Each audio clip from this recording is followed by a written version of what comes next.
Good afternoon, everyone, and welcome to Reefs Go Live. My name is Maisie, and I am the Senior Education Coordinator here at the Central Caribbean Marine Institute. Now, I know that we were due to undertake a live underwater broadcast today, but due to the coronavirus pandemic, we actually don't have the personnel in order to be able to do that, because it takes quite a lot of people to be able to undertake one of our live underwater broadcasts. So what we're going to be doing instead is we're going to be rebroadcasting one of our episodes from last year where I was your underwater educator, called Diving Off the Wall. Now, I know that we have people joining in from all over the world. We've got people tuning in from the UK, the US, the Cayman Islands.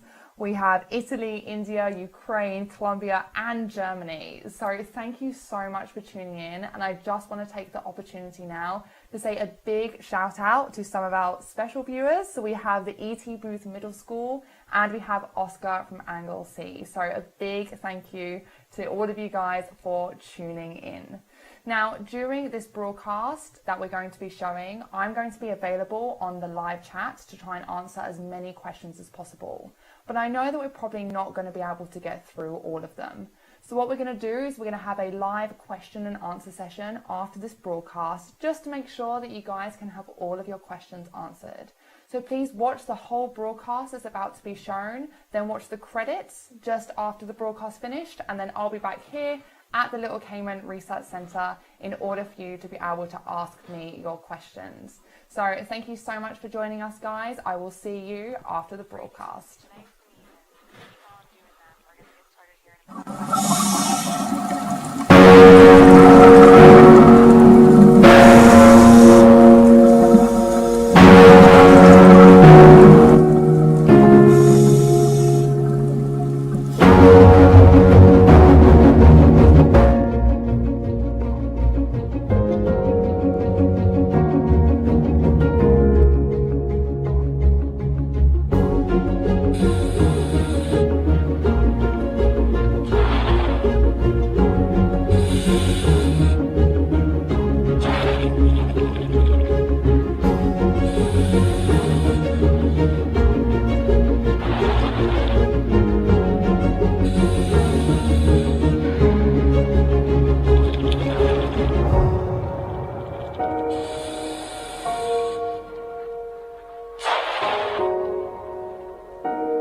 Good afternoon, everyone, and welcome back to Reefs Go Live.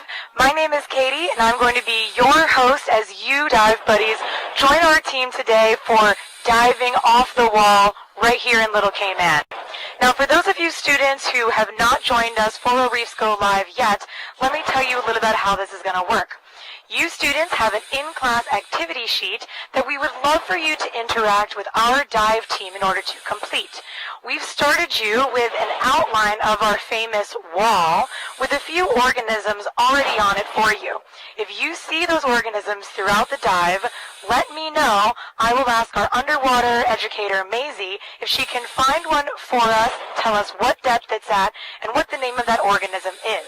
Now, if you see any other organisms as we travel up and down the depth of that wall, let us know. We'll try to make sure we get them named for you, and you can label them and draw them on your in-class activity sheet.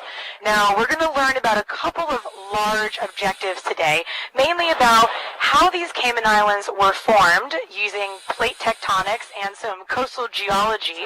Also learning about how microhabitats have formed as we get closer to that wall based on a few oceanographic properties, and how those microhabitats change the differing organisms that live there. So without further ado, we're going to go ahead and get started. We've got our underwater educator, Maisie, down there. Maisie, can you get us started with what exactly is the wall? Of course I can. Hello everyone, as Katie said, my name is Maisie and I am going to be your underwater educator for today's dive. Now, before I start talking about the wall itself, I would like to introduce the environment that I'm on right now. This area right here, where we are seeing so much diversity, is the reef terrace. And this is right at the top of the wall. We can see here there is So much life. We're seeing lots of soft corals, we're seeing lots of hard corals, sponges, fish, so much biodiversity. Now, the wall itself actually drops down from this reef terrace all the way down to tens, hundreds, or maybe even thousands of meters. And it literally drops down and can be as straight as the walls in your house, dropping all the way down to really, really deep depths. Now, as we travel down this wall, conditions change, and this can affect the type of organisms that we're seeing there. And that is the main purpose of our class that we're going to be having today. Awesome. Great introduction to today's dive, Maisie. This is sure to be an epic dive for absolutely, considering that wall right behind you. Now, I bet a lot of our dive buddies are wondering, you're over that reef terrace before you get to that wall, but because that wall was so significant to Cayman, how was it formed exactly? Well, this wall structure actually formed when the Cayman Islands themselves rose out of the sea about 30 to 40 million years ago. Wow. Now, this happened because at the very, very depths of the ocean, there are two tectonic plates, the North American plate and the Caribbean plate, and they were converging and pushing into one another. Now, this caused a lot of hot volcanic rock to form an underwater mountain chain called the Cayman Ridge. And on top of this Cayman Ridge is the Cayman Islands themselves. So what do you think about, you guys watching, when you think about a mountain? Well, I like to think of some really, really steep walls. And this is what this wall structure is. It literally drops off into basically nothing, and it is so, so steep. So basically what you're saying is that basically you are underwater on a mountain range that we are seeing on top as the Cayman Islands. And for you dive buddies, I'm sure many of you, if you're joining us from Cayman, know that the highest point above water in Cayman is on Cayman Brac, and that's the bluff, at about 141 feet or 43 meters. Now, Maisie is diving, as she said, over a really deep part of our Caribbean Ocean known as the Cayman Trench. Maisie, how deep is that trench where you are? Well, this trench is super, super deep. So earlier when I spoke about those two tectonic plates meeting, the North American plate and the Caribbean plate, they're meeting at this place called the Cayman Trench. And the deepest part of this trench is down at 7,500 meters. So super, super deep. And these two plates are no longer converging and pushing into one another. Instead, they're now sliding past one another in something called a transform fault. And they are sliding past one another at a rate of about 19 millimeters a year. That's really interesting and something I did not know until we were working on creating this broadcast. So really cool to think about. We're actually moving 19 millimeters per year. And again, just to put the depth of this trench into perspective for you dive buddies, the deepest point in the ocean in the entire world is called the Marianas Trench, and that's out in the Pacific Ocean, and that's over 11,800 meters deep, more than twice as deep as the bottom of the Cayman Trench here, which Maisie and our team are diving over. So that's pretty deep. Now, Maisie, by now you must be kind of over the edge of that reef terrace. Do you think that you can point out to us the most renowned marine protected areas in the Caribbean? Maisie, can you tell us a little bit about this dive site before you go over the edge of that wall? Of course I can. We are at a dive site called Randy's Gazebo, which, as Katie said, is inside the Bloody Bay Marine Park here on Little Cayman. And because this marine park has been in place for such a long time, we have had lots of protection here, and that's why there is such a wide biodiversity. And we're seeing all these hundreds and thousands of fish that are swimming around us. Awesome. That sounds great. Now, One really cool fact to know is that actually the Cayman Islands government has recently expanded the marine parks here in Little Cayman, on Cayman Brac, and over in Grand Cayman with the assistance of the Department of Environment and the National Trust of the Cayman Islands. So this marine park is about to get even bigger and more special, so sure to become a really sought-after dive site. Now, Maisie, I think it's time that we're going to send you over the wall, and while we do that, I want our dive buddies to think about and watch how the light is changing as you're moving slowly down the wall.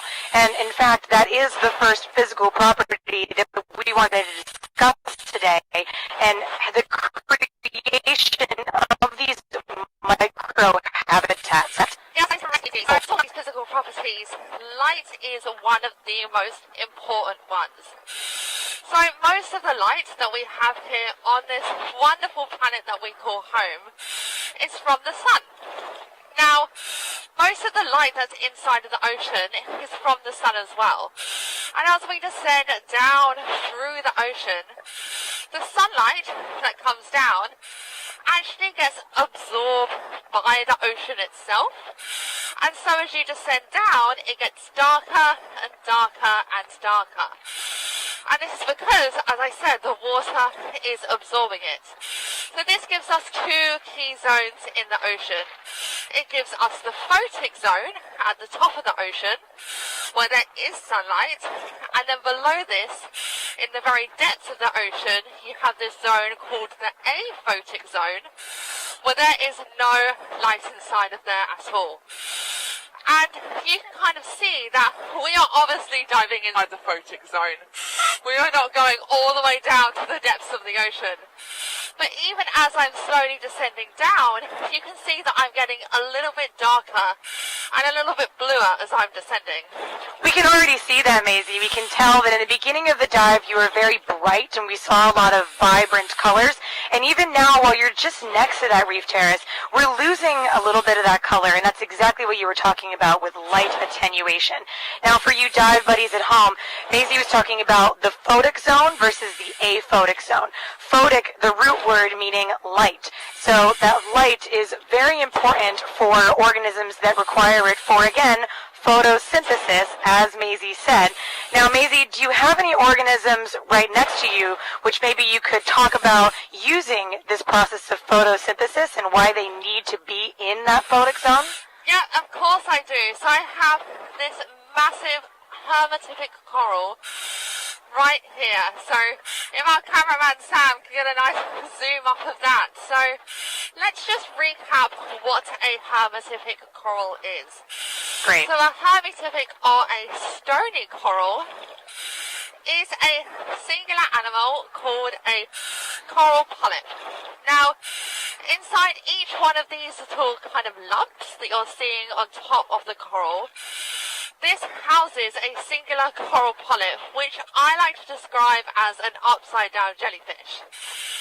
Now, this little upside-down jellyfish-like creature has actually secreted a little calcium carbonate home for itself, called a corallite cup, which is what all these bumps are that we're seeing on top of the coral. Yeah, Maisie, we're getting a great shot from our cameraman Sam of those corallite cups and the polyps there on a beautiful, great star coral that's really red looking. So we know exactly what you're talking about. Yeah, it looks so awesome. And these little jellyfish-like creatures, the coral polyps, they actually have a photosynthetic symbiotic algae that lives inside of their tissues, called zooxanthellae. And because it is photosynthetic, it requires sunlight, like most plants, in order to be able to produce its energy and food, most of which it gives to the coral itself. So the coral itself, this big colony, needs the sunlight in order to be able to survive. Totally makes sense, Maisie. Now, for any of our dive buddies who maybe aren't snorkelers or divers just yet, of course, we highly encourage you to go out and explore this incredible coral reef around our Cayman Islands right in your front yard. But if you don't have the ability to go out and snorkel, our dive buddies can actually go for a walk along the iron shore and see evidence of these hermatipic or reef-building corals right on that iron shore. Is that right, Maisie? Yeah, that is totally true. So when I was speaking about the Cayman Island formation earlier, I did say that we were mostly built out of volcanic rock. Now this is mostly true, but actually when this Cayman ridge formed, this underwater mountain ridge formed, it kind of ended just below the surface of the ocean.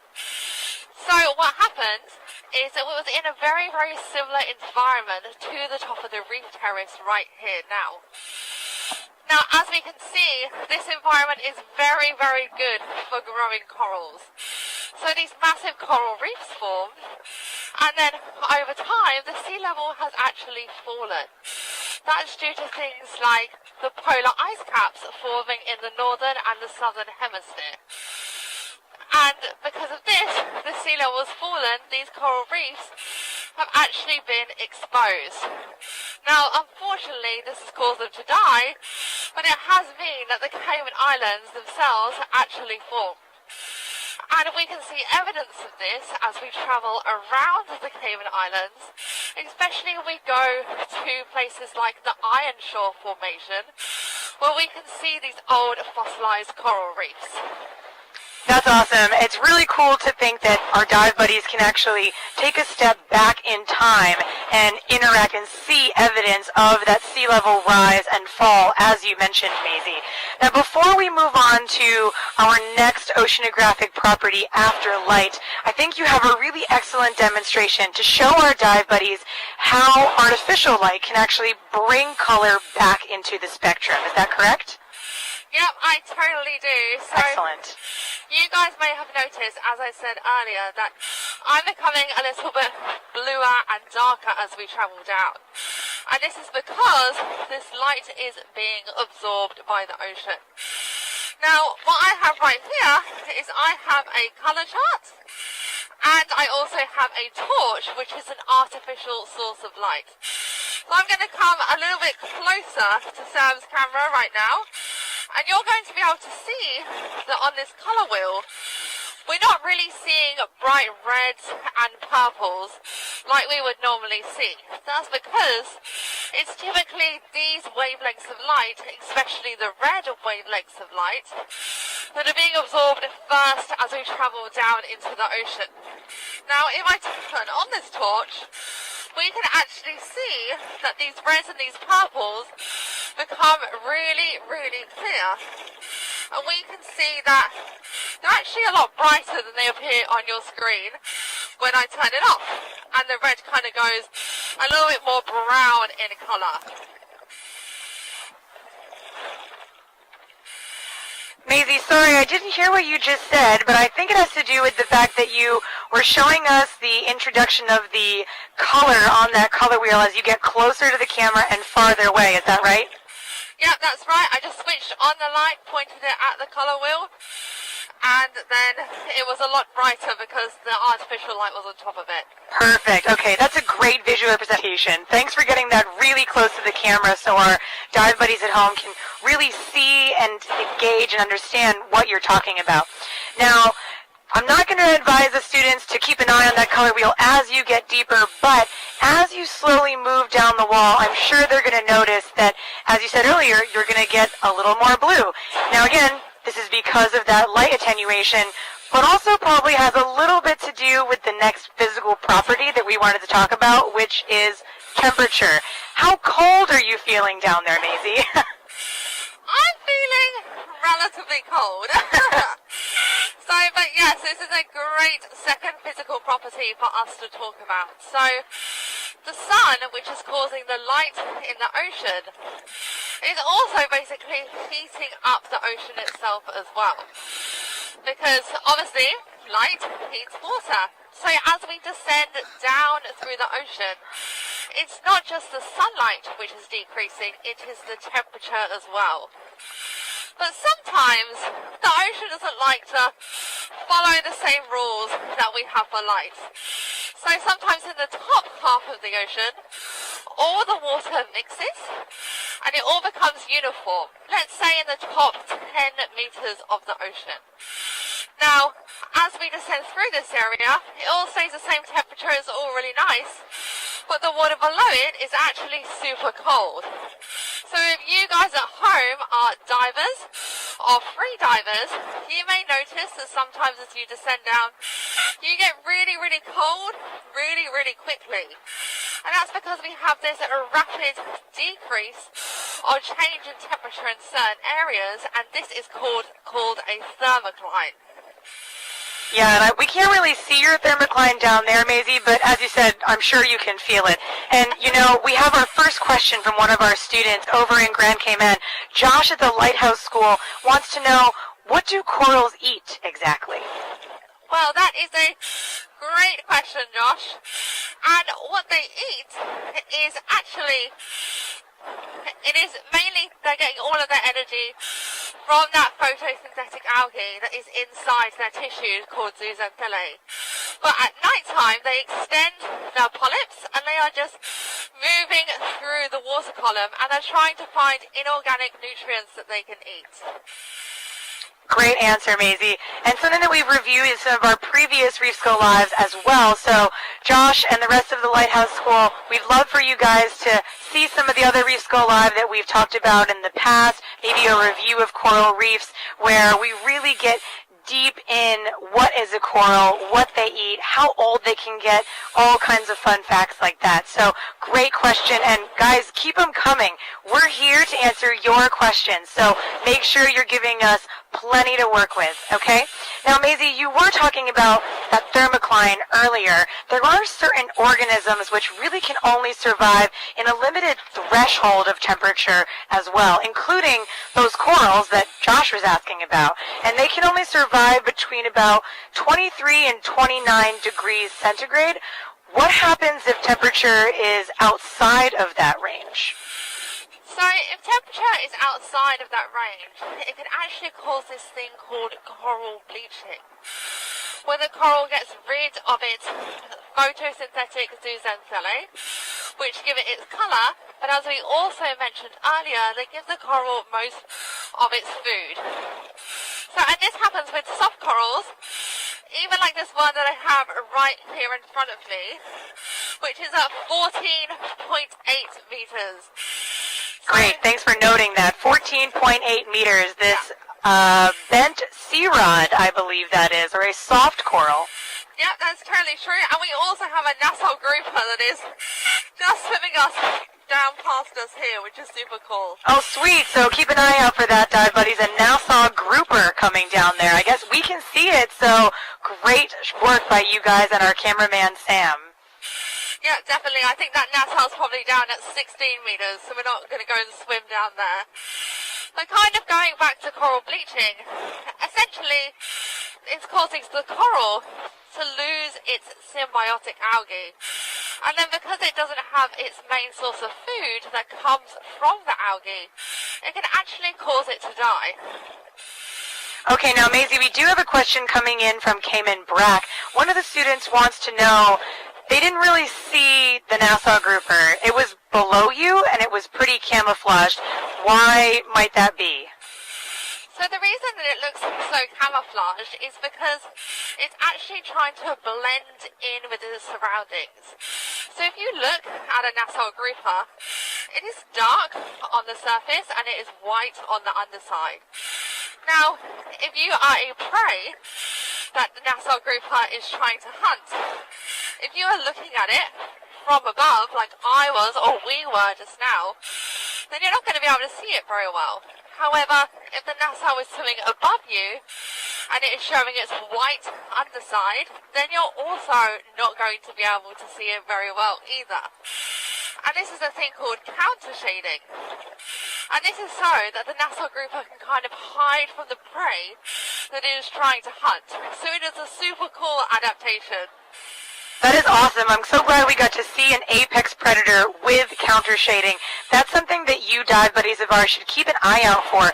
And it's something that we see exhibited in many apex predators. So you may see that counter shading in sharks, other groupers, some snappers, even some stingrays as well. So keep an eye out for things like that. That's a great question.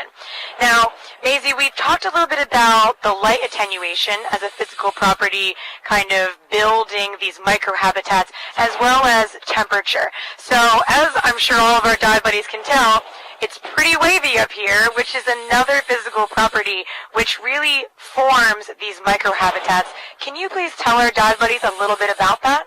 Yeah, of course I can. So, wave action only really affects the very, very top of the reef terrace, the top of the wall. That's because most waves are formed out at sea, and they're actually formed by the wind blowing across the very surface of the ocean and causing that water to move. Okay, Maisie, actually, Ruth Anna wants to know, what is your depth right now? Maybe she wants to draw you on her in-class activity sheet as well. I am at 13.4 meters. Thank you for asking. 13.4 meters. Excellent. Now, while we're at it, Maisie, let me just ask you, how are you doing on your air down there? Yeah, of course.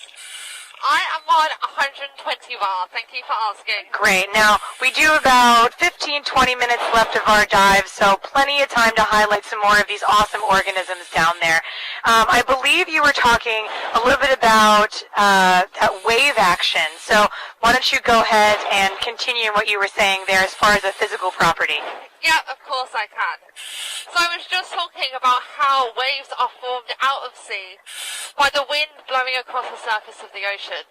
Now, when these waves are in this very, very deep ocean, they're not really bashing into, they're not really moving anything around. However, as they come into this more shallower environment, for example, where this reef terrace is right here, they are going to start hitting into things. They are going to start moving things around. Like these corals and these sea fans that I have right in front of me. So at the top of the wall, you tend to find a lot of wave action. And as you travel closer to shore, that gets greater and greater. But the key thing that I'm trying to point out here is that at the top of the wall, you have greater light, a higher temperature, and more wave action. Now, some of the creatures have adapted for this. So we go over here and we look at some of these beautiful common sea fans that are at 12.5 meters. Now, these sea fans have adapted to live in this high wave energy environment. And this is because, like all soft corals and all the hard corals, they don't really have any legs, so they can't really wander around and find their own food. Now, what a sea fan has done and adapted to do is that it has rooted itself so that the prevailing current caused by these waves actually pushes through them, and it pushes through its fan structure right here. Now, inside this fan structure, this is where its polyps are extended, so that they're literally catching all the inorganic nutrients and particles that pass through it. So this is a great example of a creature that has adapted to live in the very specific environment that it is in. Excellent. Thank you so much for showing us that that soft coral with that wave action, Maisie. It's really easy for us to see how they're able to let that water pass over them from that wave energy. And I think here is a perfect place to kind of insert that this is another reason why our coral reefs are so important for humans and the natural environment. Those waves in a large storm are really dissipated by that Cayman Trench and our wall and the coral reefs surrounding all of the Cayman Islands. So right there, a perfect reason why we need to protect them for the future. Yes, I totally agree. And this is, such a biodiverse area that we just want to protect it just for the huge amount of species that live here as well.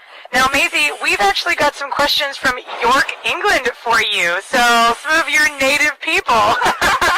B&D want to know, how many years can corals live for? That is an awesome question. And corals can live for such a long time. I spoke about earlier those little individual coral polyps that we find inside a coral, well, they actually are just one individual, and they essentially clone themselves in order to make that massive coral colony. Now, because of this, the corals can live for a super long time, so they can live for thousands and thousands of years. And we think that all modern day corals are pretty much within this thousands of years sort of age range. Interesting. All right, now, Maisie, that is a huge fun fact about the age of our corals and how long they can live on our reefs. What depth are you at now? I am at 13.2 meters. 13.2 meters, excellent. And we're about 25-30 minutes into our broadcast, so how is your air doing? I'm all good, thank you. I'm at 100 bar. Excellent. Now, we've done a lot of discussion about some benthic organisms, or organisms that live on the coral reef wall or on the floor. Now, someone has pointed out a Christmas tree worm. So maybe you could give a short introduction to one of these invertebrates and what depth you're at and what role they play on the reef. Yes, of course I can. So great. Our cameraman Sam is just going to zoom in and get an awesome close-up of that little yellow Christmas tree worm that we have right here. Cool. Now, Christmas tree worms are really awesome creatures. They actually bore themselves into the coral, and you see those two little spirals, or the two Christmas trees that are coming out in that picture. Those are actually the two gills of one single worm. Whoa, so they have their gills on the outside of their home or their body, very dissimilar to fish that have their gills internally? Yeah, they are completely different. And if you go close to a Christmas tree worm, or for example there is a wave that bashes into them, they can actually pull both of those gills into that nice protective main body area inside that calcareous tube that they have made inside of the coral. Wow, really interesting. And just so our dive buddies know, this is a great intro to our Reefs Go Live that Maisie is going to be your underwater educator for again later on in the season, highlighting our incredible invertebrates. So Maisie, can you give us a sneak peek? What can we expect out of the incredible invertebrates lesson? Oh, we are going to discuss what an invertebrate is. We're going to discuss a couple of the key invertebrate species that we find here on the Cayman Islands, and talk about that awesome adaptations to the different places where they live on the reef. But this Christmas tree worm that we have right here, for you guys watching at school with your in-class activity sheets, it is at 12.9 meters. 12.9 meters, excellent. Thanks for showing us that Christmas tree worm, Sam. That was great footage. And we've got our next question coming in from a friend of ours actually in Grand Cayman. Maisie, Nick Ebanks wants to know, is the wall a great place to see sharks and other big fishes or apex predators? It is. Thanks for that awesome question, Nick. This is a great place to see those really big pelagic fish. And by pelagic, I mean that fish that swim out in the open ocean. Because let's face it, if we look at the coral reef here that I have on my left, this is a very, very different environment to the big blue that is over here on my right. And the fish that live in these two separate areas have very, very different livelihoods. The fish that live on the coral reef tend to be a little bit smaller compared to the fish that we find out in the big blue over here that essentially grow really, really big, really, really quickly and don't have as long-lived lives as the fish on the coral reef. So in this environment here, you are going to see the smaller coral reef fish and also the larger pelagic fish as well that are swimming by. So fingers crossed we get visited by some of those bigger species during this broadcast. Absolutely. I think we'd all love to see some really big stuff coming in to check out our broadcast. Maisie, we're getting some excellent footage of the comparison between that beautiful coral reef on your left-hand shoulder and that deep blue abyss on your right-hand shoulder. The comparison between those two environments right next to each other is incredible, and it looks amazing. So many of our dive buddies really want to join you right now, but it's a little bit scary. How can they join you in the future for a snorkel or a dive? Well, guys, if you want to go snorkeling, then there's so many different spots that you can go to around the Cayman Islands. And I know that some of you guys that are watching may already be scuba certified, but if you're not, then you can always try that out in many of the scuba shops that we have here as well. But if you guys at home want to come snorkeling or diving with me, then you can definitely come and join us on some of CCMI's awesome education programs, either our marine ecology courses or our sea camps that we hold in the summer, because I would love to explore this beautiful environment with you. That sounds great, Maisie. I hope all of our dive buddies are able to take the opportunity to do that. Now, our cameraman Sam is seeing some beautiful fairy basslets on that wall right now, and that really ties in nicely with a question that we just got from another friend, Federico from Italy, wondering how do all of these colors exist on this coral reef? What is giving us those colors exactly? Well, what is giving us all of those colours? Are we talking about the corals, or are we talking about the fish themselves? I think he wants to know a broad answer to both. He's just really impressed with all of the vibrant colors that we're starting to see as you guys slowly start ascending back up that wall. Well, the reason that we have so many exciting bright colours on the coral reef is mainly because there is so much diversity, and so different species have to look really bright and colourful in order to stand out with one another. And this is very typical of very biodiverse ecosystems. Think about if you have a tropical rainforest jungle. There's lots of birds there, for example, that have really, really bright feathers so that they can stand out to their species. And it's very similar with all the fish that we have here as well, just like these awesome fairy basslets that are just down here next to me.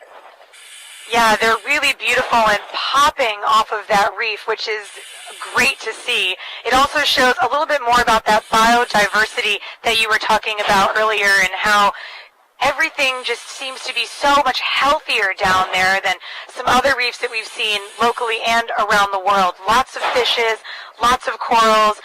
What depth were those fairy basslets that we saw at? Can you tell our dive buddies? So these fairy basslets are at 12 meters. 12 meters, excellent. And we have about 5 to 6 more minutes on our dive today, Maisie. So I can see that now you're back up on that reef terrace or that reef edge. Any other organisms of note that maybe our dive buddies could mark down on their in-class activity sheets? Yes, of course. What we're going to do now is we are going to look at several sponges I'm actually seeing on the reef. So we're just going to come over here and we are going to look at this awesome yellow tube sponge that's just right in front of me. Oh, cool. Yeah, it is super cool.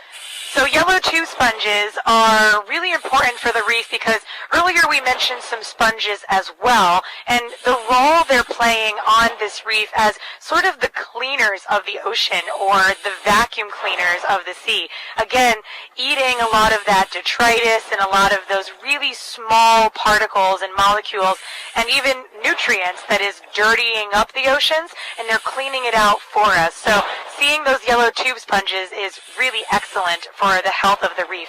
And what depth is that sponge at, Maisie? So this yellow tube sponge is at 10.8 meters. 10.8 meters. On top of this tube sponge, we can see a couple of brittle starfish that are just inside the main hole that we have right here. Oh, some brittle stars, you said? Yes. Oh, cool. Okay, probably another organism that we can highlight in our incredible invertebrates lesson a little bit later on. So, Maisie, I'm going to ask you to start slowly making your way up off of that reef terrace and making your way sort of back to the boat. We just want to make sure that we've got a little more time for some questions and that we can get a few more last-minute things in before we have to say goodbye. So Spot Bay Primary School is wondering, we've mentioned a couple different sponges. How many different species of sponges are there? Well, actually, here in the Cayman Islands and in many places of the world, we know barely anything about sponges. We have got no idea how many species there are. I think we actually had a sponge biologist visiting CCMI a couple of years ago. We did. And when he went diving, he was seeing new sponges that no one had ever described before. Awesome. So this really does just go to show that these coral reef environments are so complex, and we still don't know so much about them. Great. That's a perfect answer, Maisie, because there is still so much more research to be done, and that's something that I love talking to our dive buddies about, because a lot of people think that, it takes so long to become a scientist, but really we're all just big kids, and we have all these questions to things that we want to know the answers to, and that right there is the perfect opportunity for all of you dive buddies to become a scientist, come out and research with us and learn what really is making up these coral reefs. Now, Maisie, I want to ask you one last question before we start saying our goodbyes, and that is on our overall impact on these reefs, because we had another question, make an impact in this local environment. As Maisie said, terrestrially and marine. If we remember our 5 R's, reduce, reuse, recycle, rethink, Live in this wonderful marine environment, deserve to be protected, and we should be trying to reduce the threats that us humans put on these environments. But that is it from me. Once again, a huge thank you, and goodbye for now until we see each other on our next Reefs Go Live broadcast. Great. Thanks so much, Maisie. You and the team, go ahead and slowly make your way back up to us here on the boat, and we'll see you topside in just a bit. Sounds great. See you in a bit. Bye, everyone. All right, now for you dive buddies who are still joining us for the last few minutes, thank you so much, as Maisie said, for being here today. All of you students and friends and family here in the Cayman Islands and abroad, as it seems that we had quite the audience today joining us. If you have any extra questions, please do submit those to us now. We'll make sure that we work with Maisie as soon as she comes up from her dive to get you the answers that you need. Now, we also had that in-class activity sheet where you students were working on identifying organisms, their name, and their depth. If you had any more to ask us, now is the time. We talked about a lot of broad concepts today. The geology of the Cayman Islands, how they were formed with plate tectonics, and how that creates these microhabitats with light attenuation, temperature, and wave action. Those were a lot of big oceanographic terms. So again, any questions, just let us know. Otherwise, we hope that each of you will join us live again for our next Reefs Go Live on May 15th. For now, it's a goodbye from our Reefs Go Live team here on Little Cayman, and we'll see you soon.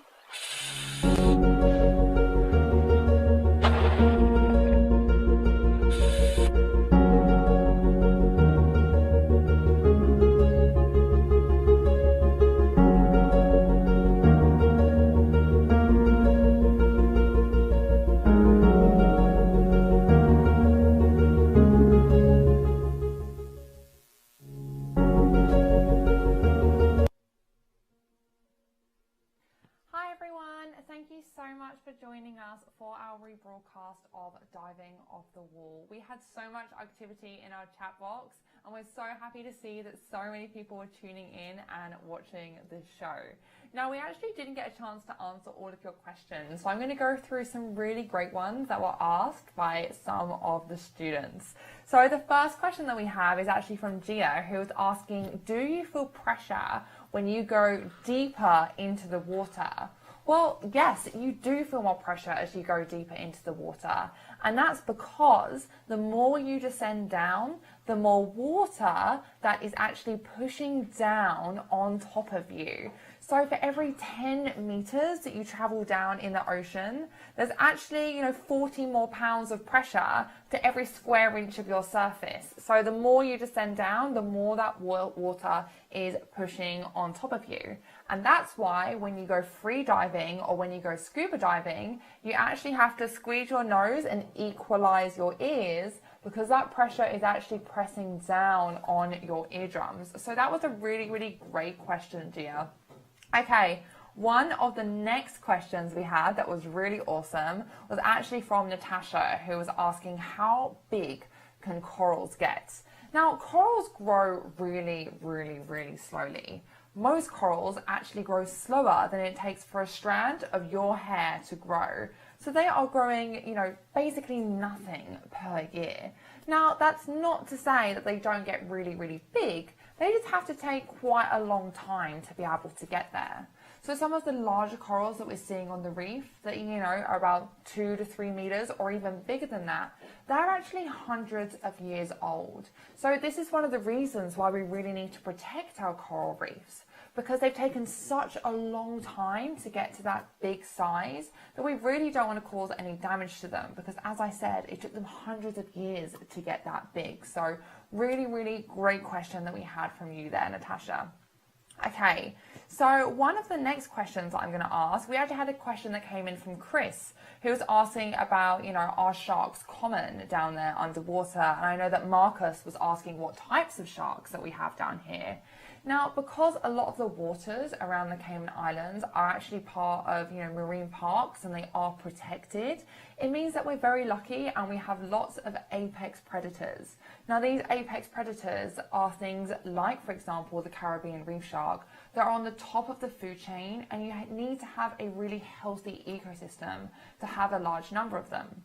Now, because we have a lot of protection around our islands, we actually do find quite a lot of sharks around the Cayman Islands. So here on Little Cayman, we actually see lots of Caribbean reef sharks, and we see lots of nurse sharks as well. And I know just last month, one of my friends who works in the dive shop actually saw a hammerhead shark as well. So we do see quite a few species around here, and that's because we do have that protection, which is keeping the whole environment nice and healthy. So great questions coming in from you guys.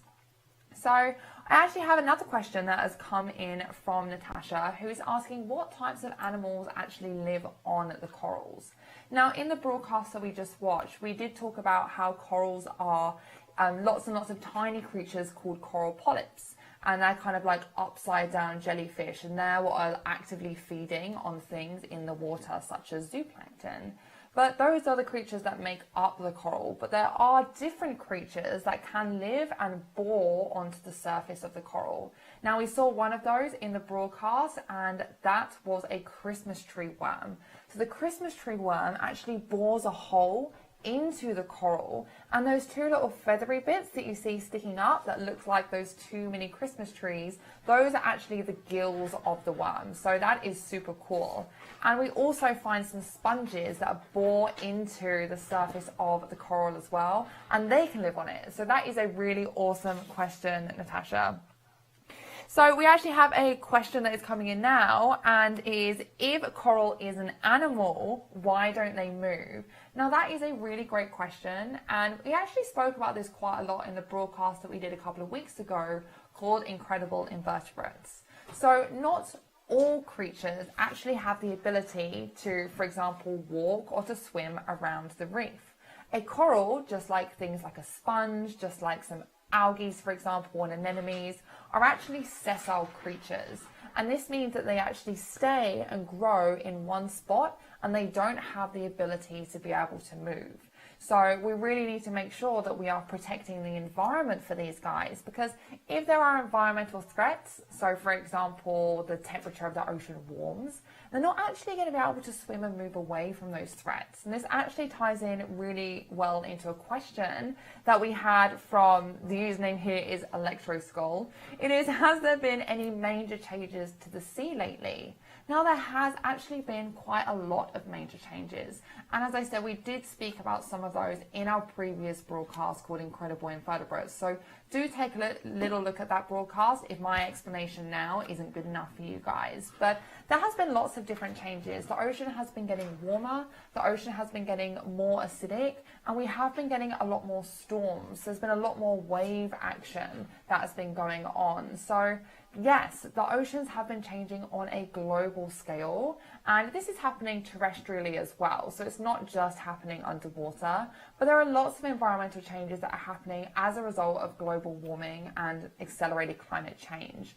So yes, lots of changes have been happening in the ocean.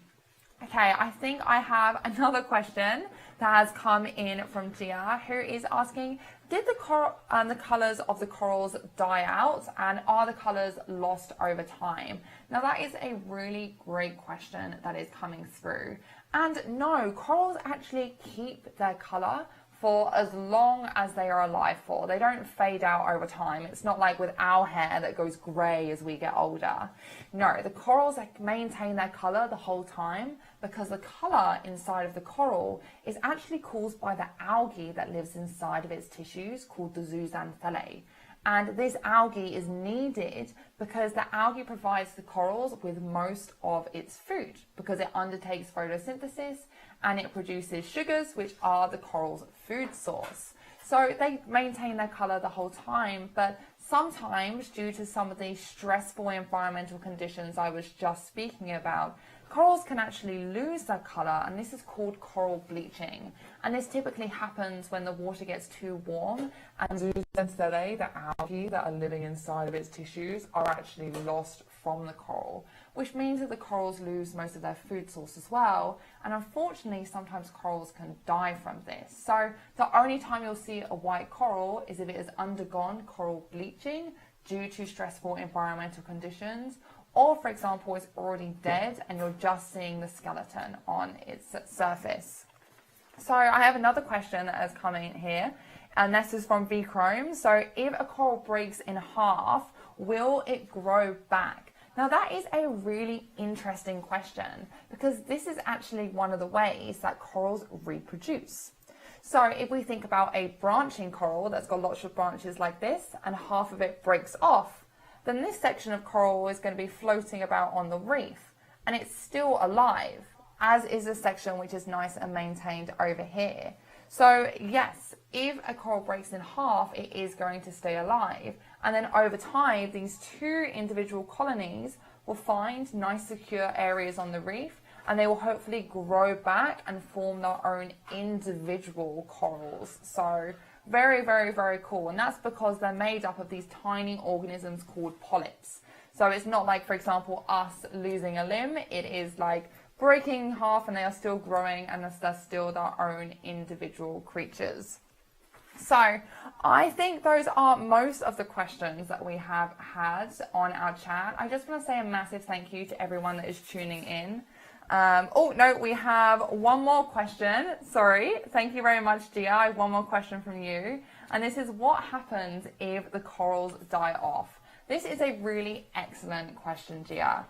If the corals die off, then we essentially don't have any more coral reefs at all. And that's kind of like imagining a forest without any trees. So a coral reef provides structure, it provides home for lots and lots of different creatures, all the different fish, all the different invertebrates. Everything requires the coral reef to actually have a home and a place to live and a place to go and find food. So if we're losing all of the corals, then we're completely losing that habitat. And that is why coral reefs are so important. We really want to make sure that we keep them so that we keep this structure. Because if we think about our terrestrial example again, we think about our forest with no trees. Can any of the birds, can any of the insects, can any of the other creatures live inside a forest with no trees? Probably not. So we really need to make sure that we are protecting our coral reefs. Oh, we have a great question here as well from Ms. Ruhi. So do corals benefit if the tectonic plates move? That's a super interesting question. Because corals are quite delicate, if the tectonic plates are moving, then it is probably going to cause them a little bit of damage. Now, if we think about the tectonic plates that we have here, they're actually down really, really, really far at depth. So it's not like there's going to be an earthquake and it's going to cause a split in the landmass where the Cayman Islands actually is. So I know that we actually had an earthquake that was pretty large a couple of months ago. And that Wake movement didn't actually harm barely any of the corals. Yes, we saw a little bit of movement underwater. Yes, we saw some of the sand and the sediment coming up, but it didn't seem to cause any long-term damage from what we saw from when we went diving and snorkeling again after that earthquake had happened. So it doesn't seem to cause any damage right at the moment. Okay, I think we have one more question coming in, and then I'm afraid we're probably going to have to wrap up our question and answer session. So this is a question from V Chrome, and it is, how long have I been studying corals for? It's funny that we're having lots of questions coming through about me. So I have been studying corals for a couple of years now, but I have been studying marine biology for about 8 years. So a pretty long time. Now, for those of you that are all watching, we would love for you to learn more about corals and for you guys at home to be studying about them as well. So if you are tuning in from the Cayman Islands, or in fact you're tuning in from anywhere in the world, we do have lots of fantastic education programs that we run, and we would love for you all to be able to come and visit us here at the Central Caribbean Marine Institute and join us for some of our programs, some of which we actually offer scholarships for. So it is free for you to be able to come and visit us and learn about some of the work that we're doing. So although we are having this coronavirus pandemic at the moment, fingers crossed that it is not going to go on for too long, and we will be open for business as usual in a couple of months' time. So if you are interested in joining us for an education program, then do check out our website, which is reefresearch.org, and then hopefully you guys can come and study corals with me, which would be super, super cool. Okay, last question, and it is coming in from Ellie Ross, who is asking, do corals grow in different shapes because of their environment, or is this genetic? So this is a great question, Ellie. Corals actually grow in different shapes because they have evolved to adapt to their environment and to different environmental stresses. If we think about, for example, a boulder coral, which is one of the ones that looks exactly like a big rock, they're really good at withstanding wave action, because if all the waves are crashing into these rocks, they're actually not going to break, so they're nice and sturdy, but they do grow really, really slowly, and that means they're not reproducing as fast. Whereas if we think of the branching corals, if the waves are coming in on the branching corals, they are going to kind of break up, which means that they can't stay nice and secure in that environment, but it does mean that they can asexually reproduce more and spread and break all over the reef and form their own separate colonies. So it's mainly that, just like different animals have adapted to live different ways in the same environment, it's the same thing for the corals as well. There are certain corals that have decided to live in certain ways, and it's really, really interesting that they have adapted to be able to do that. Okay, that is the last question that I'm actually going to be answering today. I just want to say a massive thank you to everyone for tuning in. We have had some really, really excellent questions, and the chat box on this broadcast has been amazing. I'm so happy that you could join me all today. And we will be undertaking a Reefs Go Live broadcast, and that will be on World Oceans Day. So that is on the 6th of June. So please do join us then. If this has to be changed for any reason, then that information will be available on our website. So thank you so much for joining us today. I hope you are all enjoying joining us from home, not from school at the moment.